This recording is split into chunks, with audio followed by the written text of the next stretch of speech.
Bonjour et bienvenue sur la chaîne ADPM. Je suis Grégory et aujourd'hui je vais vous expliquer comment tester et changer le moteur de chaleur tournante sur votre four. Une petite consigne de sécurité avant de commencer, pensez à débrancher électriquement votre appareil. Alors les symptômes. Vous aurez besoin de changer le moteur de la chaleur tournante si jamais l'hélice ne tourne pas beaucoup, tout doucement par exemple, voire plus du tout, ou alors si le moteur fait un bruit comme un bourdonnement. Il arrive parfois aussi que le moteur se mette à la masse et fasse sauter le disjoncteur. Les outils qu'on va utiliser pour cette intervention. On va avoir besoin d'une visseuse ou d'un tournevis qui fera très bien l'affaire. Une pince ou une pince multiprise suivant ce que vous avez à la maison, ça va être pour enlever nos cosses. Une paire de gants pour me protéger les mains. Un multimètre pour effectuer nos tests. Et un récipient ou un verre pour garder vos vis. Alors pendant que je prépare l'appareil, pensez à vous abonner à la chaîne. Alors maintenant qu'on a notre appareil qui est prêt, pour accéder au moteur de chaleur tournante, il est derrière le panneau arrière. Donc là j'ai deux vis à enlever et on va pouvoir y accéder.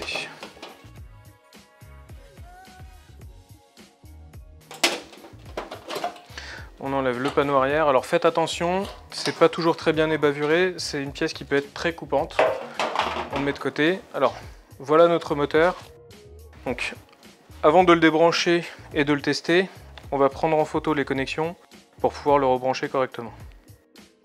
Donc là, je prends mon appareil photo et je prends ma photo. Voilà, donc là maintenant, on va pouvoir le débrancher. Donc je prends ma pince et hop, je tire sur mes cosses. Voilà, donc là, on va pouvoir le tester. On va prendre notre multimètre et on va faire notre test. Ok, donc là, je prends mon multimètre, je me mets en test de valeur ohmique. C'est bon, il tient.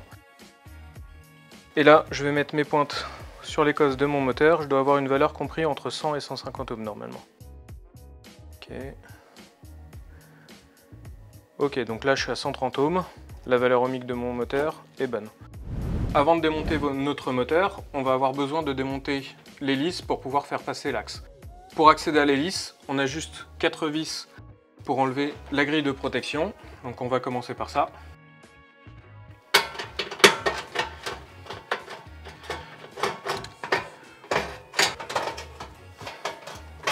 Alors attention, quand vous enlevez la dernière, la grille va avoir tendance à descendre. Voilà. Donc là, on la soulève et on la sort. On récupère nos vis pour pas les perdre. Et maintenant, on va pouvoir enlever l'écrou au niveau de l'hélice de chaleur tournante. Donc là, attention, c'est un pas inversé. Donc, pour desserrer, il va falloir tourner vers la droite.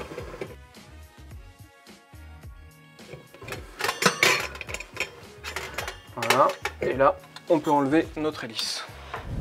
Maintenant qu'on a enlevé notre hélice à l'intérieur avec son écrou, on va pouvoir enlever le moteur. Alors, vous allez voir, c'est très simple, il y a juste un petit quart de tour à faire et vous pouvez le sortir. Voilà, on a sorti notre moteur. Alors, s'il est vraiment trop usé, vous verrez, généralement, c'est l'axe qui est bloqué et vous pouvez pas le faire tourner. Alors, ce que vous pouvez tenter, par exemple, c'est utiliser un petit peu de WD-40 au niveau de l'axe, à l'avant et à l'arrière. Comme c'est un bon dégrippant, généralement ça peut suffire s'il y a juste un petit peu de rouille et vous pouvez le faire repartir. Si jamais ça marche pas, à ce moment-là, vous serez vraiment obligé de changer le moteur complètement. Voilà, donc on a notre nouveau moteur. Avant de le repositionner pour avoir un peu plus de place, je vais le rebrancher. Donc je reprends ma photo que j'ai fait, je vois où sont positionnés les deux câbles. Donc j'ai le violet vers le four, le blanc vers l'extérieur. Donc je le positionne et je rebranche.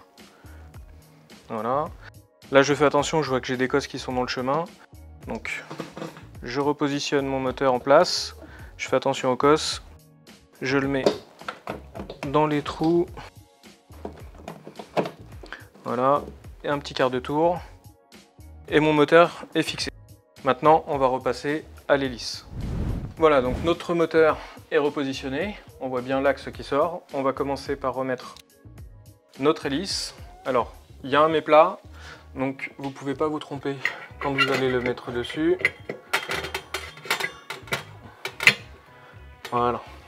Et donc comme je vous ai dit en début de vidéo, c'est un pas à l'anglaise. Donc on le bloque et pour serrer,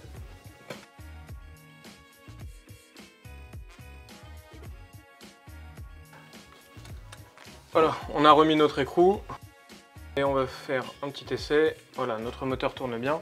Maintenant, on va pouvoir remettre la grille et ses 4 vis. On fait glisser la grille au fond. Alors pas besoin de serrer trop fort, vous allez sentir au bout d'un moment, ça s'arrête, vous ne pourrez pas aller plus loin de toute façon. La dernière.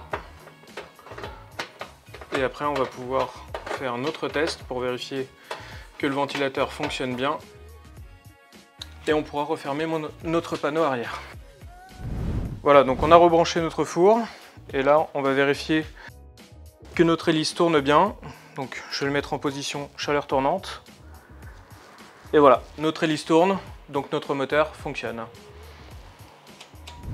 Voilà, donc on a fait notre test, on a redébranché notre four et on va pouvoir remettre notre panneau arrière pour refermer. Alors, on le positionne. Voilà, on fait attention au câble, de ne pas le pincer. On le positionne bien des deux côtés et on remet nos 2 vis.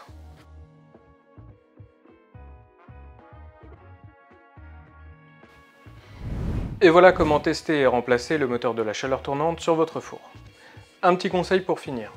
Pensez à vérifier régulièrement que l'hélice tourne correctement, et si au démontage vous apercevez que le moteur n'est pas trop abîmé, vous pouvez démonter l'axe pour le nettoyer avant de le changer complètement. Si cette vidéo vous a été utile, n'hésitez pas à nous mettre un pouce bleu. Abonnez-vous à notre chaîne et activez les notifications pour être informé de la sortie de nos prochaines vidéos. Et si vous avez une question, n'hésitez pas à la mettre en commentaire. Vous trouverez sur notre site adepm.com des pièces détachées et des articles de blog pour vous aider à réparer et entretenir vos appareils. Nous avons également un forum pour vous apporter une aide à la réparation. Tous les liens sont dans la description. Et à bientôt sur ADPM.